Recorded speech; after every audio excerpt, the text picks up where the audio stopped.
And me favourite dish? అదే dish నాది మారుతూ ఉంటుంది. ప్రస్తుతం ఇప్పుడు మీరు అడగగానే నాకు గుర్తొచ్చేది ఇంట్లో బిర్యానీ. ఎస్.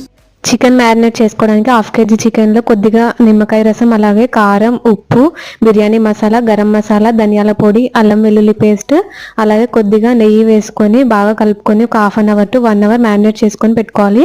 ఇందులో మనకు స్పెషల్ ఇంగ్రీడియంట్ అయితే చిట్టి ముత్యాల రైస్ అనమాట. ఇదైతే నేను ఈస్టర్న్ ఇండియా అనే పేజ్ నుండి తీసుకున్నాను. ఈ రంజాన్కి మీకు నచ్చిన వాళ్ళకి గిఫ్ట్ చేయండి, చాలా స్పెషల్గా ఫీల్ అవుతారు. ఇదైతే షార్ట్ గ్రెయిన్ రైస్ కాబట్టి టేస్ట్ కూడా చాలా బాగుంది. 2 years ఏజ్డ్ రైస్ అనమాట. ఇప్పుడు ఆయిల్ వేడి చేసుకొని గరం మసాలా, అలాగే ఉల్లిపాయలు, కొద్దిగా అల్లం వెల్లుల్లి పేస్ట్, పసుపు వేసుకొని మ్యారినేట్ చేసి పెట్టిన చికెన్ కూడా వేసుకొని 80% కుక్ అయ్యే వరకు బాగా కలుపుకోవాలి. ఇప్పుడు నానబెట్టుకున్న బియ్యాన్ని వేసి 1 గ్లాస్కి 2 గ్లాసుల చొప్పున నీళ్లు వేసుకోవాలి. ఇప్పుడు రైస్ బాగా ఉడికాక లాస్ట్లో కొత్తిమీర